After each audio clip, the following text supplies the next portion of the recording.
दोस्तों, बाहर से शानदार दिख रहे आंध्र प्रदेश के एक मकान में एक अजीब सी महक थी। चारों ओर धुएं और ब्लड की स्मेल। खौफनाक सन्नाटा पसरा था वहां, जिसे रह रहकर तौल रही थी एक डरावनी हंसी। फर्श पर खून बिखरा पड़ा था और सामने थीं दो लाशें, लाल कपड़े से ढकी हुई। दो जिंदा लोग भी थे, लेकिन किसी दूसरी दुनिया में खोए हुए, हिप्नोटाइज्ड से। लगता था कि केवल उनका शरीर ही यहां है। किसी खास पल का इंतजार था उन्हें। हालांकि उस वक्त से पहले वहां पुलिस पहुंच गई। इस नज़ारे ने एक बार उसके भी पांव जमा दिए। वे लाशें थीं सगी बहनों की और उन्हें मारा था उन्हीं के माता पिता ने, जो मुर्दा जिस्मों में फिर से जान आने की राह देख रहे थे। पुलिस के मुताबिक परिवार किसी तरह की तंत्र साधना कर रहा था। माँ बाप को यकीन था कि कलयुग जाने वाला है और कली काल के बीतते ही उनकी बेटियां फिर से जीवित हो उठेंगी। महिला को जब कोरोना टेस्ट के लिए हॉस्पिटल ले जाया गया तो उसने चिल्लाना शुरू कर दिया कि वह ही कोरोना है। कोविड-19 महामारी चीन से नहीं फैली, बल्कि भगवान ने बनाई है ताकि ईविल एलिमेंट्स का खात्मा कर सकें। भगवान शिव आने वाले हैं। यह घटना है आंध्र प्रदेश के चित्तूर की और इसने लगभग 2 साल पहले दिल्ली के बुरारी कांड की याद दिला दी। दिल्ली में तब एक परिवार के 11 सदस्यों ने आत्महत्या कर ली थी। मोक्ष प्राप्ति और मृत पिता से मिलने के लिए तंत्र मंत्र और कई अजीबोगरीब अनुष्ठान कर रहा था वह परिवार। दोनों केस में कई सिमिलैरिटीज हैं। चित्तूर कांड में माता पिता का दावा है कि उनकी बेटियों की तबीयत सही नहीं थी, उन्हें सांस लेने में दिक्कत होती थी और उन लोगों ने घर में कुछ अजनबी परछाइयां देखी थीं। बुरारी कांड में भी घर के सबसे छोटे बेटे को अपने पिता की आत्मा नजर आती। एक हादसे में उसकी आवाज चली गई थी, तो वह लिखकर घर के बाकी सदस्यों को पूरी बात बताता।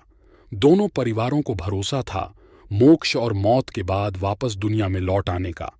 एक को लगा कि शिव आने वाले हैं, वह बेटियों को फिर से जिंदा कर देंगे, जबकि दूसरे मामले में छोटे बेटे की बात पर भरोसा कर पूरा परिवार इसलिए फंदे पर झूल गया कि मृत पिता की आत्मा उन्हें बचा लेगी।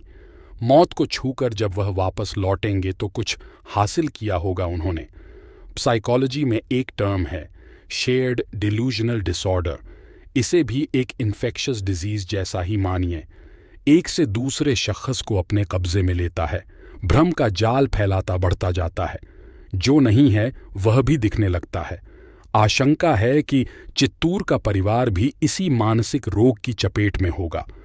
गुरगांव के पारस हॉस्पिटल में क्लिनिकल साइकोलॉजी की सीनियर कंसल्टेंट डॉक्टर प्रीति सिंह कहती हैं, ऐसे केस में एक झूठा विश्वास बन जाता है जिसे तोड़ा नहीं जा सकता। कोई लॉजिक काम नहीं करता इनके सामने। धीरे धीरे और भी लोग चपेट में आते जाते हैं। क्या कोई अंधविश्वास इतना गहरा हो सकता है जो जान लेने और देने पर मजबूर कर दे? चित्तूर या बुरारी से बरी ऐसी कई घटनाएं हैं जहां पूरा समाज ही दिमागी वहम की चपेट में आ गया। जेनीवा में 1984 में order of the solar temple नाम से एक रिलीजियस ग्रुप बना था। इसका लक्ष्य था लौकिक दुनिया के ऊपर स्पिरिचुअल पावर को स्थापित करना और मानवता को एक बड़े बदलाव के लिए तैयार करना। और यह बदलाव जानते हैं किस लिए? जीसस क्राइस्ट की वापसी के लिए। चित्तूर की महिला को जैसे यकीन था कि भगवान शिव आ रहे हैं और उनके लिए दुनिया को पवित्र करना है।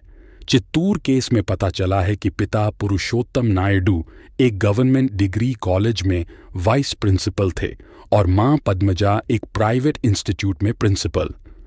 बड़ी बेटी सिविल सर्विसेज की तैयारी कर रही थी और छोटी ने बिजनेस एडमिनिस्ट्रेशन का कोर्स करने के बाद AR राहमन म्यूजिक एकेडमी में एडमिशन लिया था। न किसी तरह की फाइनेंशियल प्रॉब्लम थी और न कोई सोशल प्रेशर। फिर कोई कैसे ऐसे डिल्यूजन में फंस जाता है? साइकोलॉजिस्ट प्रीति श्रीवास्तव बताती हैं, किसी पर भी आंख मूंद कर भरोसा कर लेना, उसकी हर बात को सच मान लेना और फिर उसे अपना सच बना लेना, इस माइंडसेट से आपको केवल लॉजिक ही बचा सकता है। तो आज हमने आंध्र प्रदेश के चित्तूर की पागल माँ बाप के बारे में जाना। अगर आपको वीडियो पसंद आया तो हमारे चैनल थ्योरी ब्रेकर को like, comment, share and subscribe करें।